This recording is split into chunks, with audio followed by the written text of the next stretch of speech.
I did it, Matt. Achievement unlocked. I no, so I get home and we have dinner and I go and take my shower and I come out of the shower and my wife and son are just starting Ghostbusters. Ah, very important day in the Bourdine house. Very important day. Very important day. So How much of it did he get through? so we ended up fast forwarding a lot. Oh, okay. That was the ticket because he was just like, "Where are the Ghostbusters?" Okay. So there would be, certain things where I'd be like, "Oh, we gotta watch this part," but then, I'd be like, "Where's the Ghostbusters?" I'm like, all right. So finally, we get to the point where they get the first call, and they peel out of the firehouse in the Ecto One, and that's when he was like, "Oh, it's the Ghostbusters car." I get it. Yeah, Yeah. yeah. And then I had shown him the clip of them going to the hotel to get Slimer before, uh, but he enjoyed it a lot more this time. There's only one point, and I don't even remember where it was now, where he got scared. Yeah. Might have been when Dana gets possessed by the terror dog. That might have been it. Hilariously, the montage scene we were watching. Jesus. The montage scene. No, have another drink. Don't mind if I do. There we go. So Faster Horses Week. Oh God! All right, this is completely off the rails already. Anyway, so they get to the montage, and gets to the end of the montage where Ray is having the dream, and he started to ask some questions that the wife and I had to dance around, but it was all good. We got through it. So full disclosure, I remember about half of what you're talking about there. Okay. As you know, I am not a Right. Ghostbusters aficionado. I've seen the movie maybe twice in my life. So after they bust Slimer at the Hotel Sedgwick, they do a big montage of them busting ghosts throughout the whole city while the theme song plays. And at the very end, they're all asleep at the firehouse in their gear, and Ray has a dream that a ghost is floating over top of him. That's right. And then unzips his pants and... All right. You have to explain. Yeah. So he's like, "What's going on?" I'm like, he's just having a dream."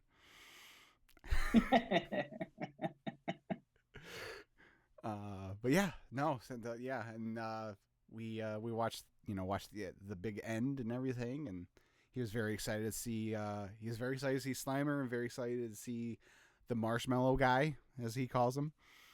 Yep. And when it was over, he wanted to watch it again, and I'm like, "Well, not today. It's late. It's time for bed. But maybe tomorrow. Maybe tomorrow we can watch the second one with the Statue of Liberty and stuff like that. That might be cool." So yeah, we'll see. Got to get him hooked. Yep. A few weeks ago, I can't remember if I told you this or not, but a few weeks ago, I finally got my action figures out for him. Yeah, you told me. Okay. I couldn't remember if I had or hadn't. So yeah, he's been all in. I got him a proton pack for his birthday. Yeah. Yeah. So I'm excited. I'm really excited. In fact, he wanted. We got him some new swim goggles a couple weeks ago, and he decided. So right before bed, he's like, "Where's my new goggles? I want to put them on so I can see the ghosts." Awesome. So yeah. So that was fun. That was a big thrill for me today. So. Yep, it's a dad win. That's one of those like, I'm getting to enjoy my stuff with my kids. Yeah. I mean, I've told you in the past, but like I did that with Star Wars, and then still now, like when the girls are like, "Hey, Dad, you want to watch some Simpsons?" I'm like, "Absolutely, let's do it." Do I? Let me explain this monorail episode to you again. So yes. Well, let's talk some wrestling, shall we? Sure. A few things happened this week. 250th episode of Dynamite and things of that nature. So we'll get into some of that. Before we get going, though, please leave a thumbs up on the video. Subscribe to the channel. Leave a comment. Comment on the video. That also helps. Can I leave comments? Sure. Yes. Absolutely. Time to get my burner profile out. There you go. In fact, let's start. Unless you have a particular place you would like to start. I want to talk about that insane Ethan Page bump off the apron on Tuesday night. Oh, I didn't even see that. So go ahead. It's a joke. Okay. There was someone who clearly was either trolling or just is very impressed by minor things. Ethan Page did a shoulder tackle off of the apron. Mm-hmm. And someone like captioned it, "Holy F, Ethan Page." It was like, it's like one of the most tame moves you could do off the apron. Yeah. So it was like, I saw just going around, and then everyone was sharing clips of like other relatively underwhelming moves and be like, "Oh my God." Gotcha. So no, go ahead with what you had planned. Well, so as I mentioned, last night was the 250th episode of AEW Dynamite. And it kicked off with a match for the International Championship between Will Ospreay and MJF. And it was a very good match. I enjoyed the match. You know me, I'm not one for overly long matches, but this one held my attention, and I was really into it. And where I'm like, oh wait, are we gonna do a draw? Are we gonna, and that's gonna set up the rematch for Wembley? Like, well, how are we doing this here? And then right about that time is when it went downhill, because they did it's dumb. I hate it because they make Ospreay look like such a doofus. Ever since the Bryan match, he's been, he said, "I'm not using the Tiger Driver anymore. It's too dangerous. Yeah. I won't do it." And so a few times, like I think he did it in the Swerve match. A few times he's like, I'm going to do it. And then he doesn't end up doing it. And most of the time he ends up winning the match anyway. He didn't against Swerve. Well, he does it here where he's like, I'm going to do it, and doesn't do it. And then a couple seconds later, after one of them ran into the ref. Like, I wouldn't necessarily call it a ref bump because the ref didn't fall down, but it was like he bumped into the ref, and the ref is checking his my eye.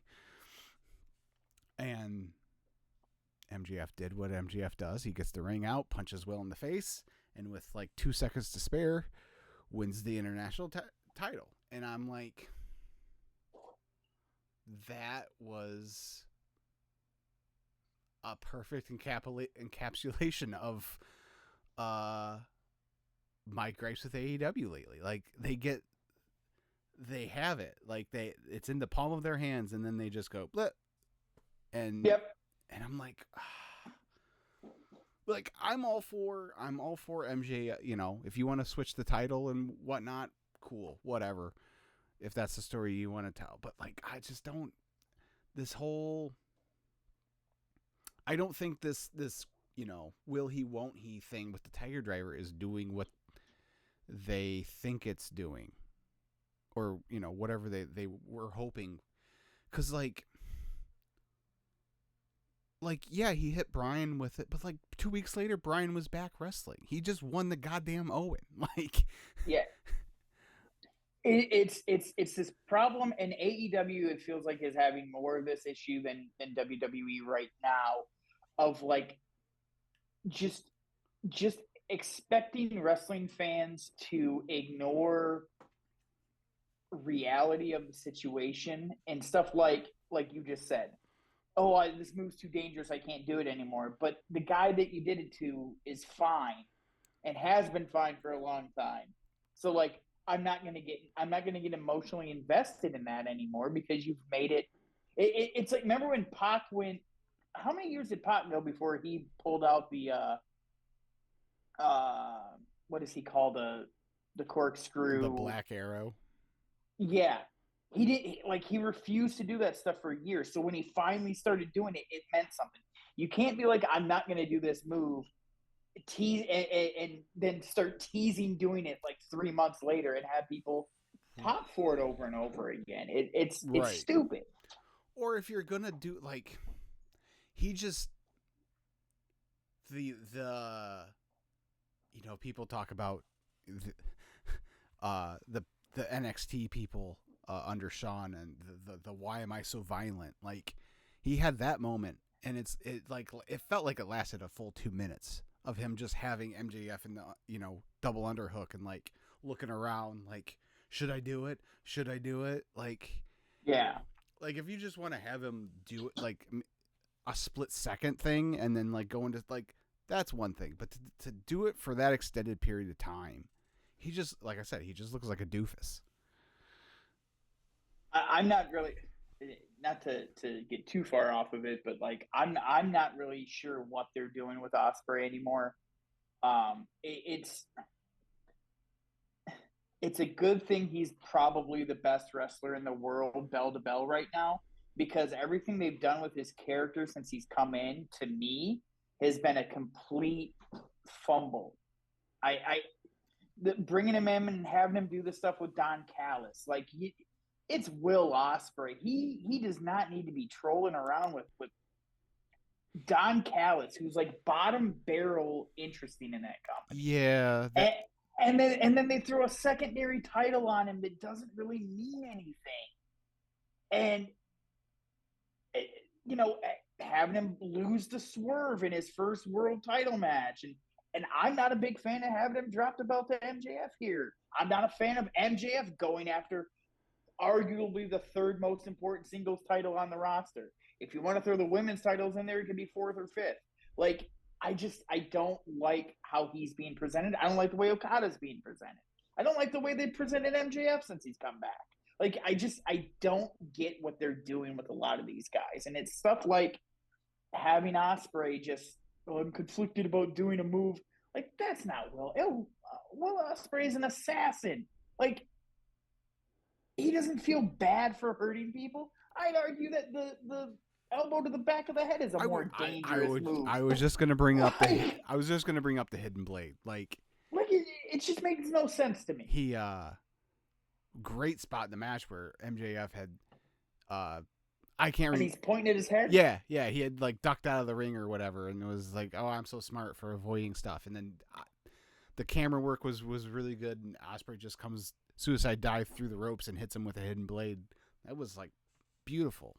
Like I said, the match itself up until the 57-minute mark or whatever it was excellent, top notch. And you'd expect nothing less really from those two. And like, I think that was only MJF's like third match back, and he's working an hour. Like, that's pretty impressive. So yeah, it just was like I said, just like they get so close to the finish line and then they trip over their own feet. It seems like. Yeah, and this is a personal preference thing for me, but like I just said, I'm not a fan of MJF getting a secondary title. I'm not a fan of MJF wrestling 60-minute matches and winning the match like that, because especially when they just turned him heel again. If they keep having this guy go out there and have banger match after banger match after banger match, and he's still the top promo guy in the company, and he's the only interesting male top talent aside from maybe Swerve, where there's a clear, like, people tune in when this guy's on the screen, they're going to turn him babyface again. Right. And that's not like the last time it happened. It screwed up their plans for their biggest show of the year. I know we liked the build and everything, but the way All In unfolded last year was in the main event was just stupid. It just wasn't for me. If you're gonna have MJF beat Will Ospreay and you're gonna have him use the ring to do it, you do it in like a 5-10 minute, like, oh, they were just, maybe you do a 20-minute oh, they were just getting cooking and then he cheated and that makes everyone hate him more. Because, I don't know. I feel like if I were to watch 58 minutes of that match last night, if it ended the same way that every other MJF match ends when he's a heel, it would have pissed me off, but not in the sense of like, ooh, I want that MJF to get it. Like, I'm not watching this crap again. So I'll try again in another month. So I would have. This is one of those weird things where it's the Iron Man match against Bryan. Perfect example. I knew exactly how that match was going to play out, and I'm like, I'm not paying $50 to see that. Watch them wrestle an hour, and then just. I guess this was a little different for me because it was on free TV, so it's like I didn't plop down $50 to see that, and it was like the opening match of the night. There's like so circumstances are different, But yeah, I see your point. So I think if you're gonna go out there and have one of the two main event matches yesterday be the match of the year candidate, I would have had it Swerve and Okada, and then I would have done a screwy finish for the opener because they're clearly building to a rematch at All In. Right.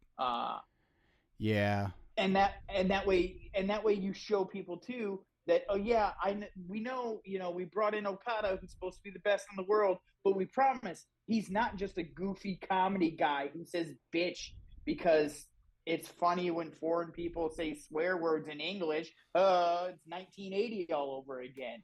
Like, they've completely taken away the aura of Okada for me. And last night I thought was going to be, okay, he's going to have his match now. And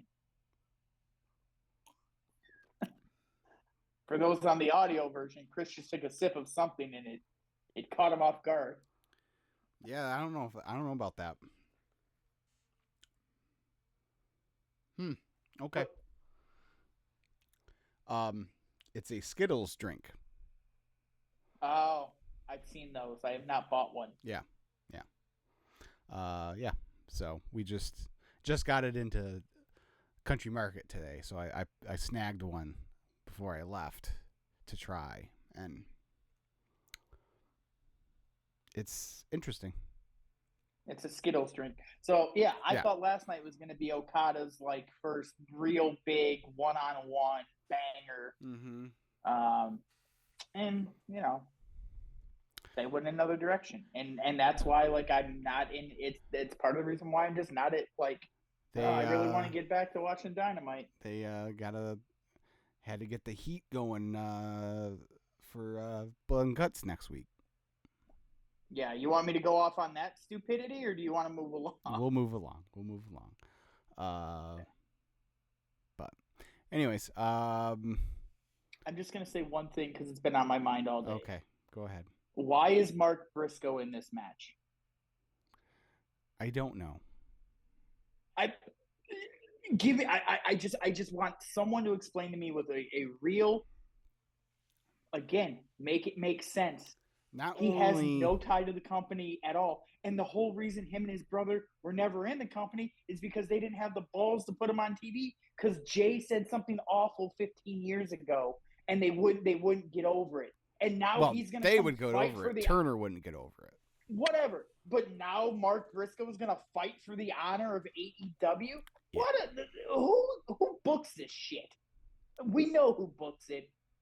Okay, I'm done. That's all I had. No, all I had on AEW. Swerve is a good choice. Darby makes sense. I can make a case, for the Acclaimed, I guess. But yeah, Mark. If only they hadn't turned off the heat on them a year ago when they were white hot. But whatever. Yeah.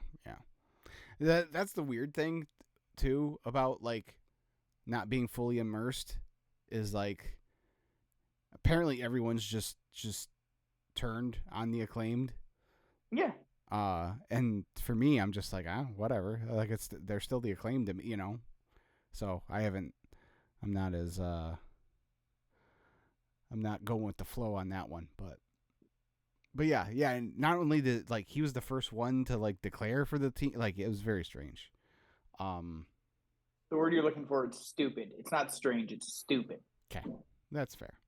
Yeah, it should have been Mox or something like that, but I don't know what he's doing. Like, he lost the belt, the New Japan belt, and I don't know. Like, that's weird. I mean, he's probably earned himself a little bit of time off too. Sure. He's got jiu-jitsu tournaments to fight in. So right. Which, yeah, good for him. Whatever. The Mariah May promo was really good. That was good last night. Where she kind of came out and like, you know, she's been doing the OG Tony Storm cosplay in her matches for a while. Well, now this week she came out in Timeless Tony Storm, and like, they do, like, if you're not really paying attention, they look remarkably alike. Like, it's uncanny. So that was really good. I'm actually like, I want to see that match at All In for sure.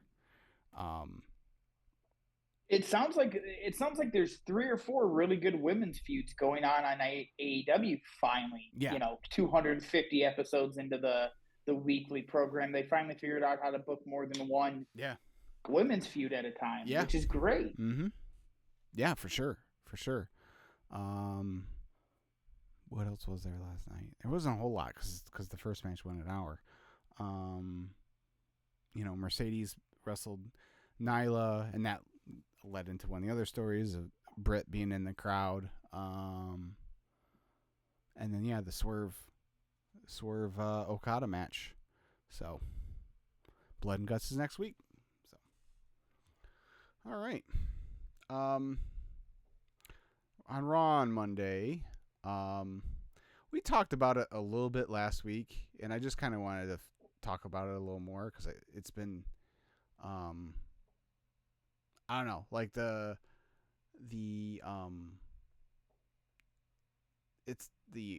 similarities have been really apparent ever since Rhea came back, but this whole corollary between Dom and Rhea and Eddie and Chyna, and it's just like they're doing, as far as tribute acts go, if that's what you want to call it, like, they're doing a really good job. like obviously it's nothing that's like 1-to-1, you know, adapted, but it's very, I think they know what they're doing as far as giving off those vibes, and I think it's really well done.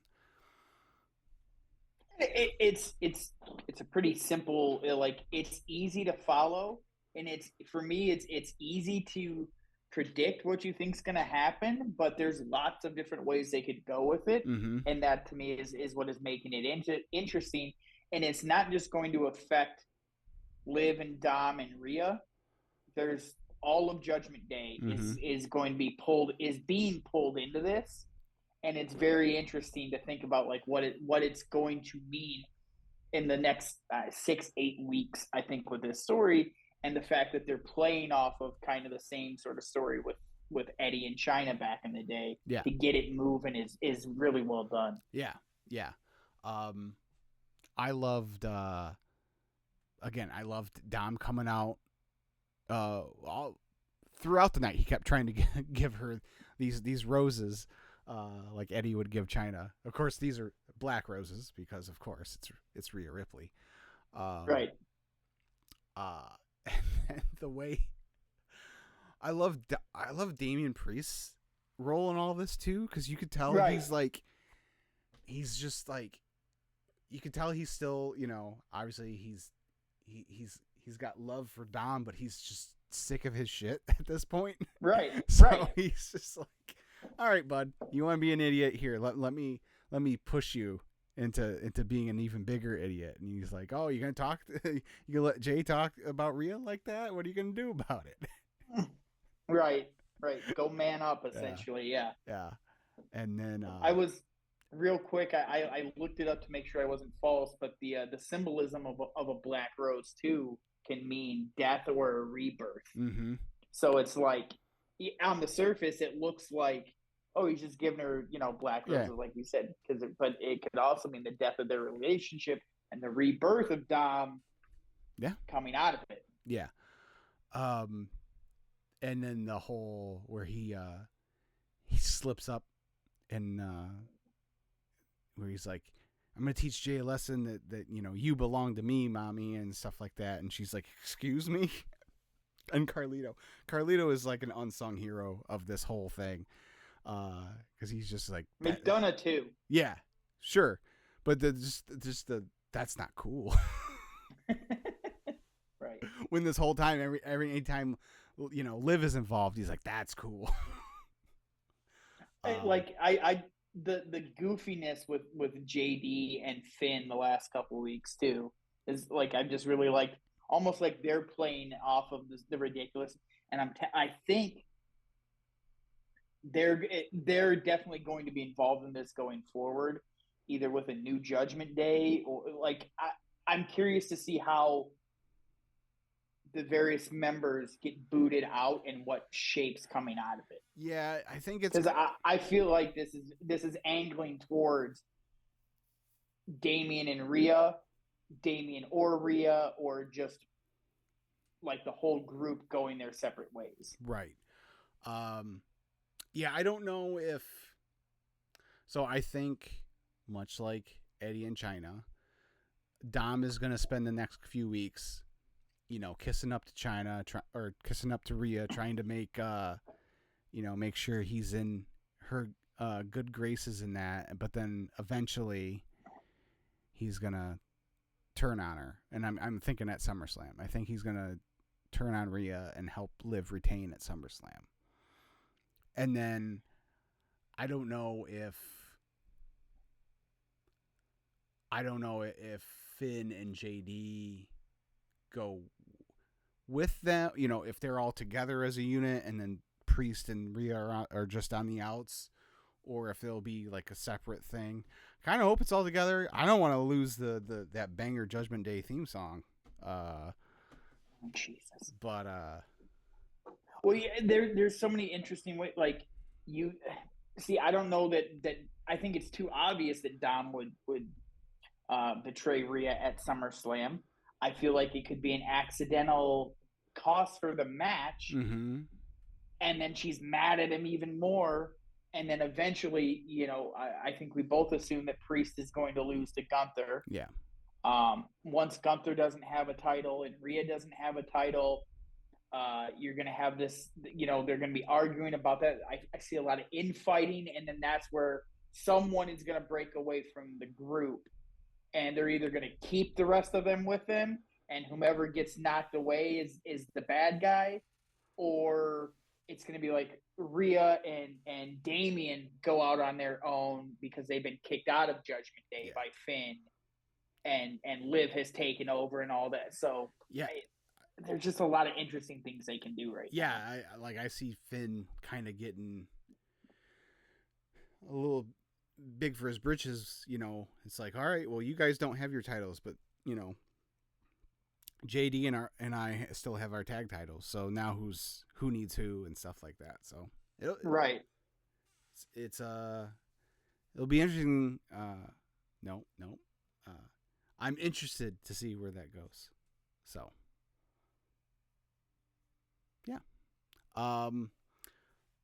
Speaking of old storylines being co-opted into today, this brings me to an idea. It's not my idea. It's an idea I have borrowed from Joel Pearl on yesterday's In the Weeds. They were talking about this. I'm starting to get a little concerned that we're not getting Punk and Drew at SummerSlam. Yeah. Maybe not. Punk's on Raw next week, and maybe next week he convinces Pierce to reinstate Drew so they can have the match. I'm still 80% sure that that's what's going to happen. But as we're only 2 weeks away, and this match hasn't been announced yet, I'm like, So in the off chance that that's not what ends up happening, what do they do? Seth got involved last night and Drew, when Drew refused to apologize to the referees and he pushed them down, Seth came out and ran him off. I'm proposing to you. Good old Seth Rollins, protector of the officials. That's right. Anyway. Yes. I'm proposing to you. They don't even hide it. Like, just rip it straight from 1997 and put it in 2024. You do Seth versus Drew again at SummerSlam. You have Punk as a special guest referee with a stipulation that if he doesn't call it down the middle or whatever, however you want to state that, then he's never allowed to wrestle in the United States again. Or he's fired because he's got no place else to go. Like, they've made that perfectly clear. Like, this is his last shot, right? He's got no place else to go. So it's like, all right, you call it down the middle or you're fired. You can never return in Chicago again. There you go. Oh, there you go. There. You really want to take it away from him, you take that away. Exactly. Because that's the only interesting thing about the guy for the last couple of years. So, jeez, that's stiff. I mean, I'm allowed to say that because I'm a diehard Punk fan. I'm gonna support the guy for whatever. But you think about the last 14 months or so of his career, the three most interesting things he's done have involved returning in Chicago. So right, it's true. But yeah, and so you have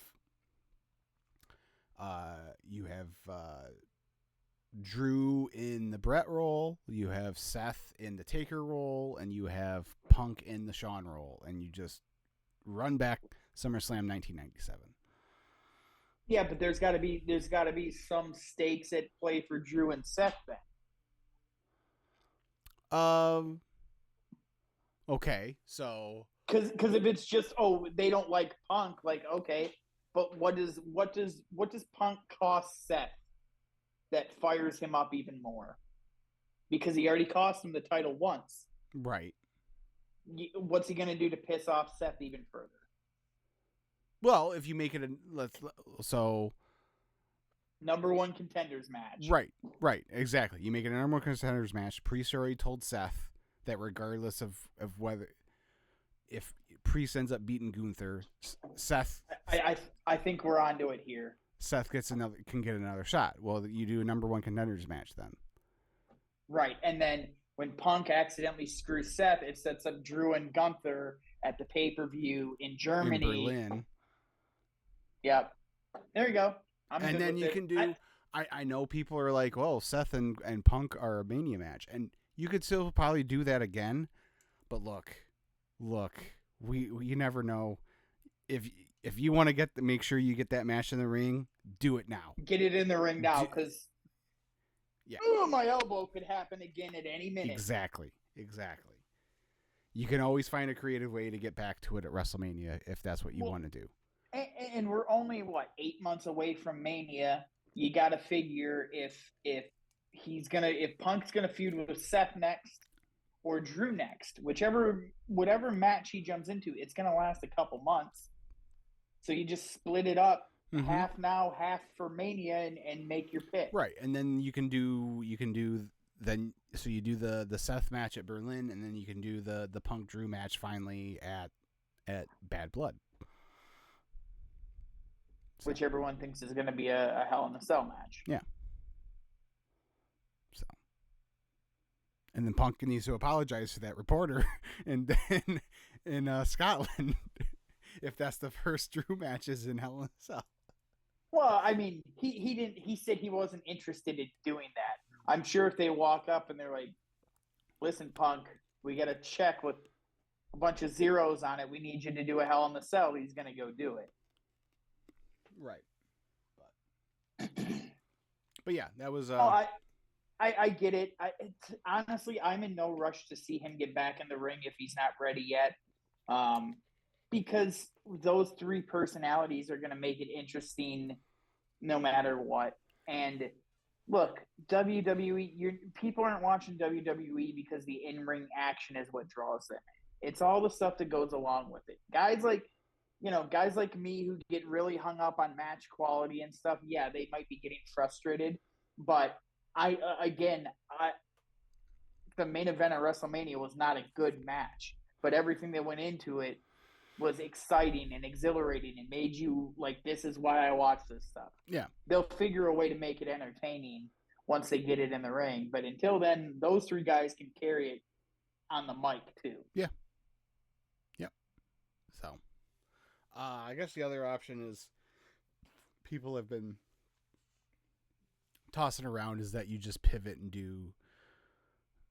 Well, no, because Punk's the one that's not in. Never mind. I was going to say you could just do, because, Drew's technically still suspended, you could do Punk and Seth, but the whole reason why we're having this conversation is because Punk might not be cleared, so forget that. Forget what I said. Right. That Eric Rowan promo, huh? Did you see it? I saw it. It good, great promo for the first, I'd say, half of it. Right. And then when they get into the supernatural side of it again, I'm just like, oh, okay. Like, I don't mean this to sound as bad as it's gonna sound, but that bell's gonna ring and he's still Eric Rowan. Sure. Like, I get why people are digging this stuff. Each time I see it, I'm like, okay, that was fine. Where is this going to go to when we actually have a match? And, Bo Dallas and Eric Rowan versus the Creed brothers and Chad Gable doesn't do anything for me. Sure, but, if it's not the main event, like, it's not the end of the world. Right. I mean, because that was the problem with especially the later Bray stuff, like the Fiend and stuff. When the Fiend debuted at SummerSlam in 2019 and murdered Finn Balor in like 3 minutes or whatever it was, that was awesome because it was in the middle of the show. But then, like, when you got, dipshit going, oh, he's the most popular thing in the company, let's put the title on him right away. Like, well, then now you're stuck. Well, but see, I think I said this on air a couple weeks ago. The problem with all of those supernatural, unbeatable acts is, okay, they come in and they beat a bunch of mid-carders for 6 months and everyone gets behind them. Isn't it cool? And then they, like, if they're unbeatable, well, don't they have to challenge for the title? Doesn't Goldberg need to challenge for the title? And then Goldberg wins the title, and you've seen it. You've seen the peak. It's not going to get any better than that. And it's just going to keep getting worse and worse and worse. And I fear that's what's going to happen here. They're going to bring in the 6. They're going to dominate. They're going to destroy people. People are going to get excited every time they come out.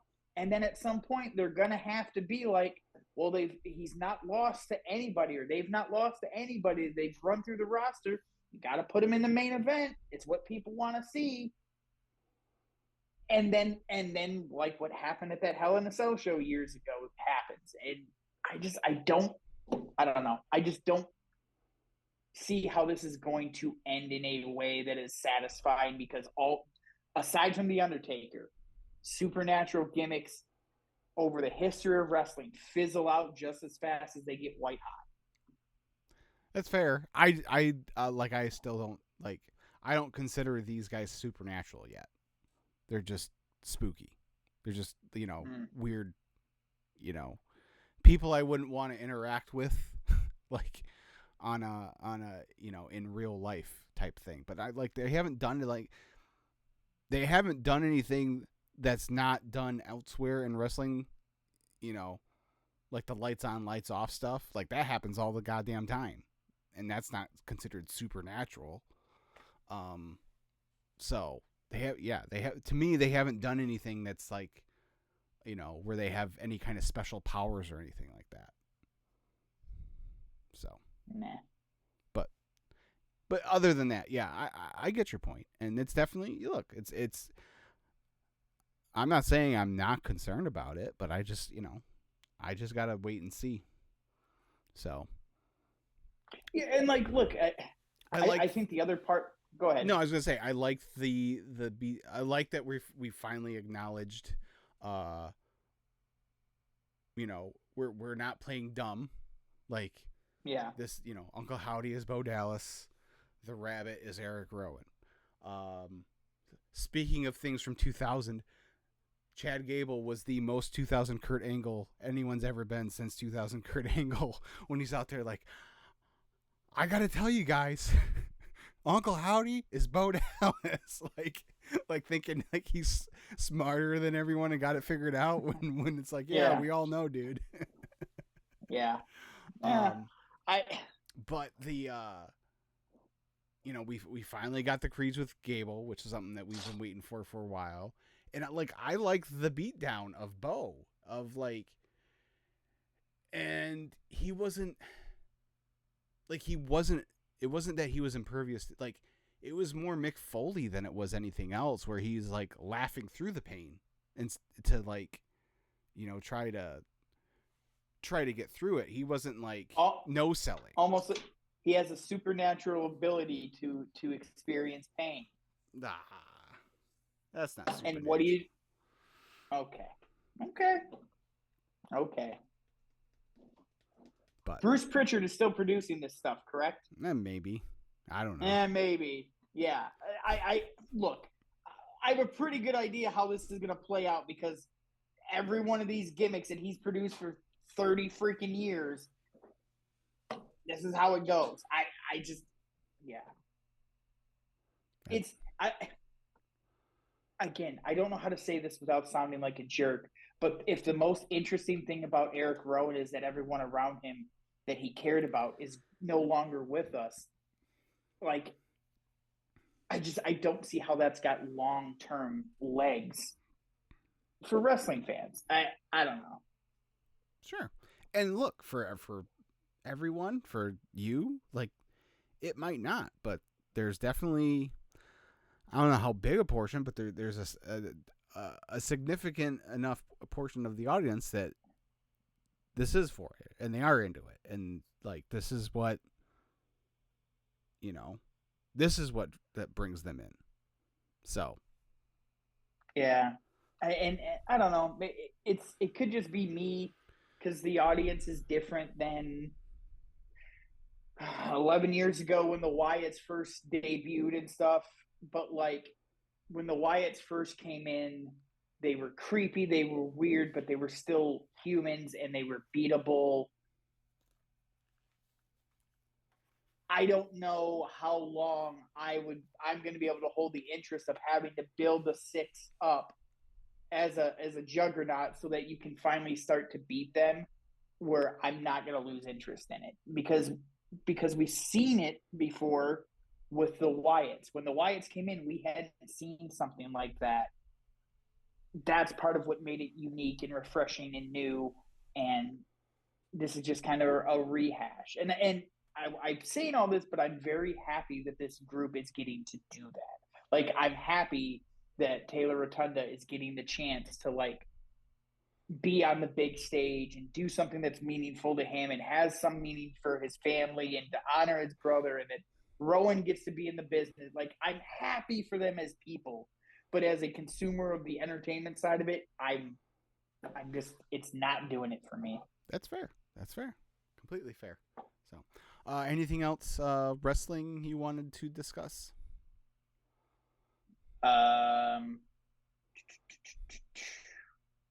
Not in the ring. Okay. Did you see Neck Tattoo's interview with Van Fleet? I have not. Where they kind of got on the topic of AEW, and Cody didn't say what, but he finally kind of admitted to there was some stuff that happened that I'm sure someone's going to leak at some point that I'm going to have to talk about.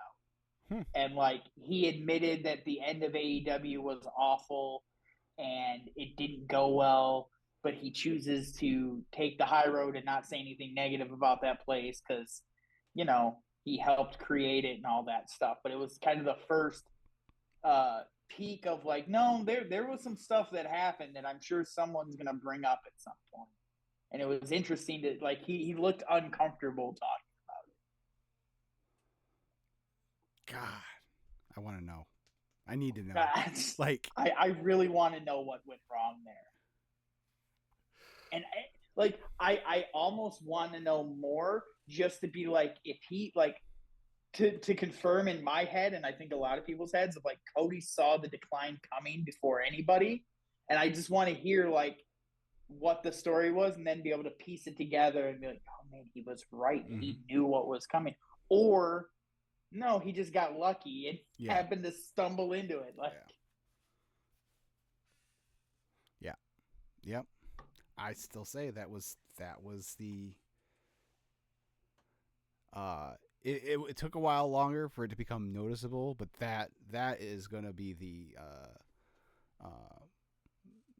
the point of no return when people look back. Whatever happens, and look, this isn't AEW is going out of business thing. They're going to survive. They're going to be fine. But I'm just saying, when we look back at like this period of time here, it's going to be like, I think that's going to be the point where we're like, okay, he leaves, and then all of a sudden, a few months later, shit has hit the fan. Everything has fallen apart, and everything. It's not even the same company. Mm-hmm. It's not, to me. It's not even close to the same company. The presentation, the thought that goes into stuff, it's been completely different since he left. And it was interesting to hear him finally just kind of acknowledge the uncomfortableness of him leaving. Yeah. Did you see his performance at the end of SmackDown on Friday? No. God, I saw Solo is rocking the Umaga paint now, right? I didn't see that. No. Just God tier pro wrestling bullshit from Cody. They've got him tied up in the ropes, and they're getting ready to powerbomb Randy through the announce table, and Cody is like, "I'm the one." Straight out of a hostage movie. I'm the one you want. Take me. Leave Randy alone. I volunteer as tribute. No, Randy, don't do it. And they triple powerbomb Randy through the table, and it's like, no. Yeah, you'd think they executed him or something like that. Like, it was powerbombed his kid through a table. Yeah, right. Oh, great stuff. All right, let's talk some football. It was announced this week that Calvin Johnson is going to go into the Ring of Honor, or the Pride of the Lions, or whatever they call it. Yeah, it's not the Ring of Honor. That's some bullshit they do down in Dallas. We don't care about that. Right. Well, I mean, they're the or okay. You mean Ring of Honor wrestling? Is that what you're talking about? No, I'm talking about the stupid name that they give their multiple teams have a Ring of Honor. Yeah, well, they're all stupid. Because most stadiums don't have rafters to hang actual jerseys up in. So whatever. But anyways, I like that ours plays off the team. Sure. And I am fully invested in the Lions versus everybody. Like, I don't want to have anything to do with the other 31 teams. I want to be different from them in every sense of the way. Do your stupid Ring of Honor names elsewhere. It's the Pride of the Lions. Fair enough. So yeah, I mean, this was a no-brainer. At one point it looked like it probably might not happen, but it happened a long time ago. Yeah. But they've done especially since Holmes and Campbell have been aboard, like, they've put in the work to repair that relationship, and he's around all the time. I mean, he still lives in the area, but so that helps. But like, there for a while, he was like, I don't want to. He didn't want. Well, he didn't even mention the organization in his Hall of Fame speech. Right. He thanked the fans of Detroit. He didn't thank the Fords or anybody.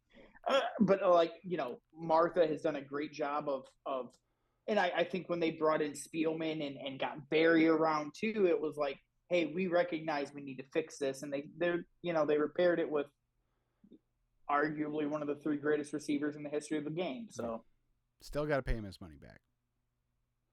They're working on that. Sure.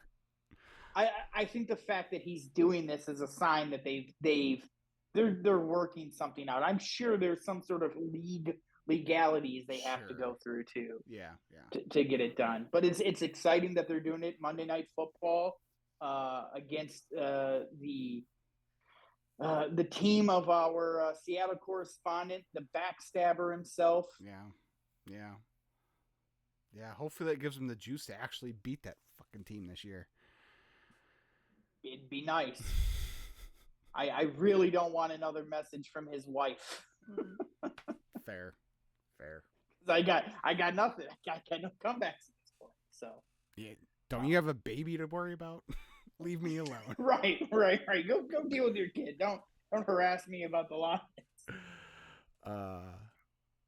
You have a shout out to the Manties. Yes. What's that? I was gonna say, do you have a favorite Calvin memory?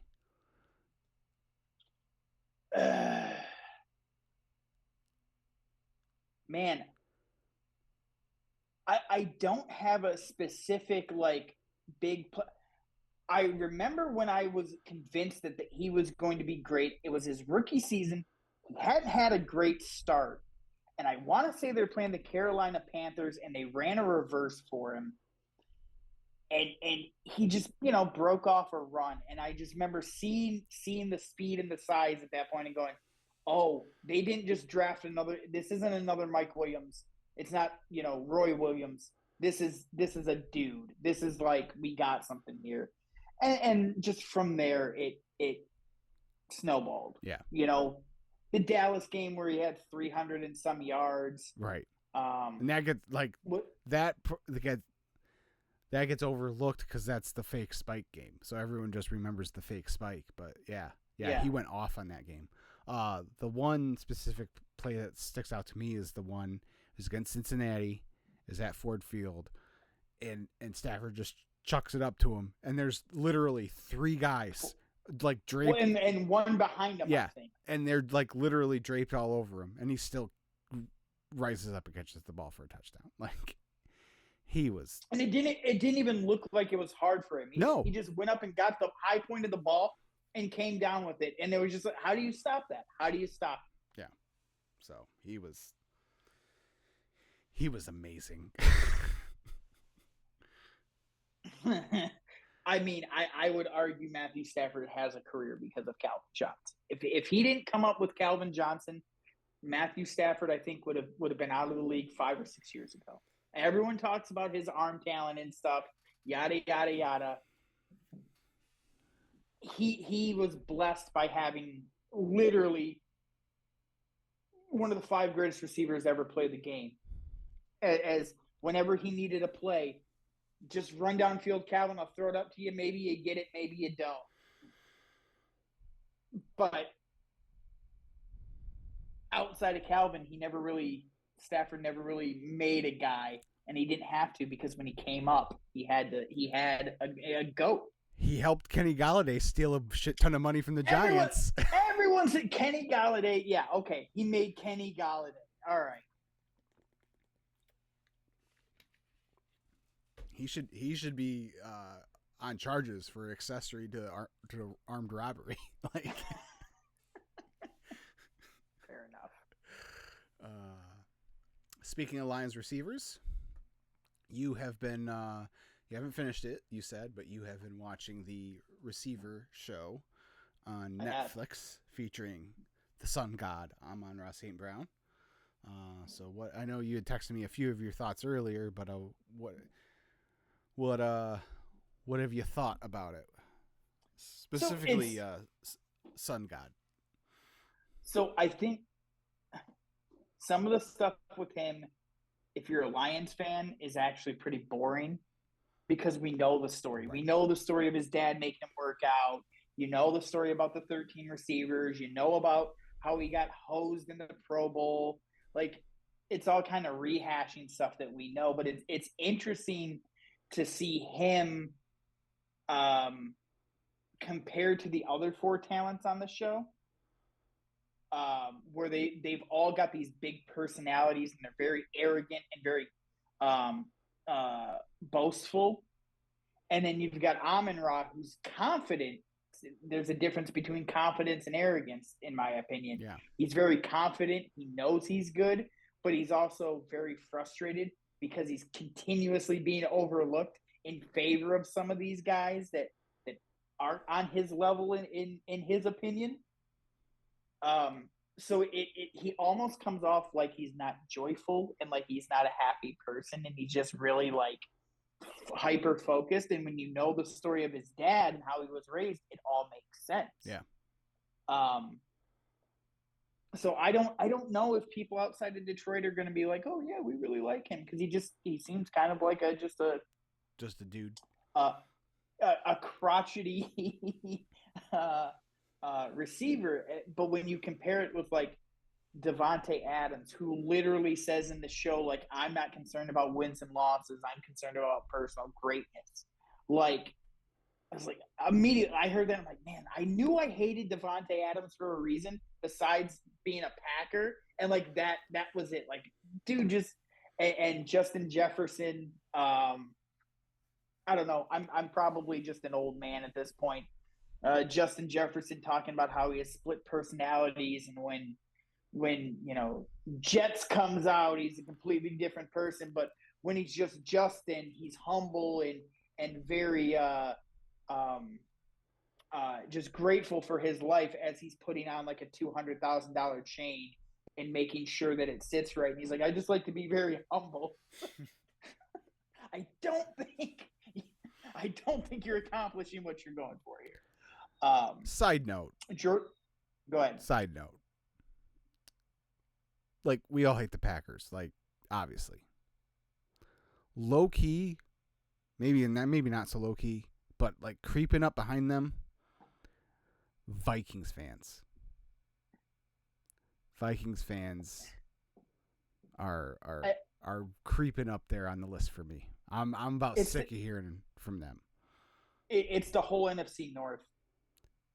I now that we have obtained a little bit of success in having to hear from all 3 of those fan bases, I'm starting to hate them all. See, for various reasons. Yeah, like, I don't know. I haven't seen enough stuff, as much stuff from the Bears fans lately, but there was a whole thing on Twitter this week about how Cole Kmet is a significantly better tight end than Sam Laporta. Oh, I missed that. And then, I'm glad. And then someone pulled up and they're like, here's Kmet's best season as a pro, and Laporta beat him in every single category and it wasn't by like 5 yards. Just blew him out of the water.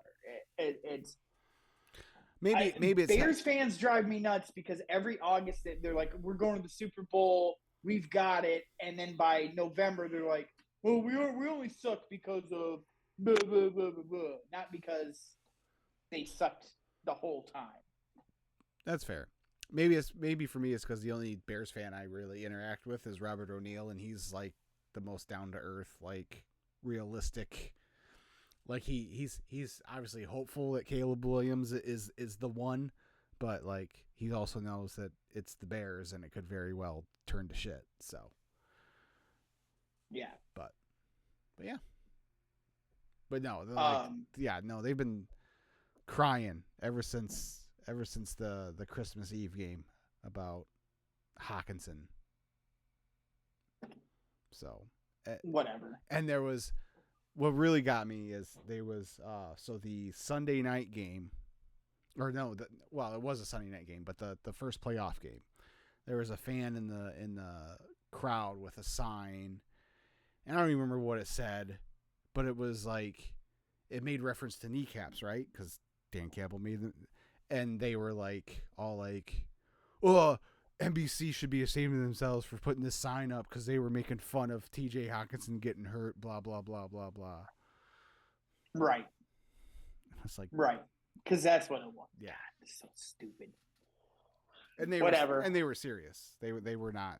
It was not satire, unfortunately. JJ McCarthy is going to prove exactly what he is and how lucky Michigan was to win with him, and they're going to fall on their face too. Back to the receiver show. Yeah. George Kittle is a national treasure. There are things about him I don't like. He's a little too happy-go-lucky, but that's just because I'm a miserable prick. Yeah. But he's really funny.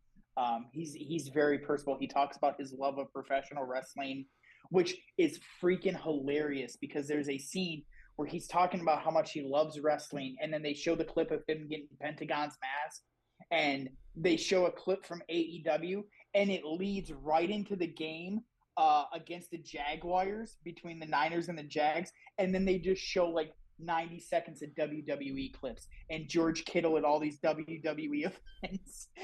Like, just the hilarity of like, no, like, I love pro wrestling. A pro wrestler gave me his luchador mask, but he wrestles for a company we don't care about. Oh, and I'm happy to play against the NFL team that the owner of that wrestling company also owns. But let's show all the WWE clips instead.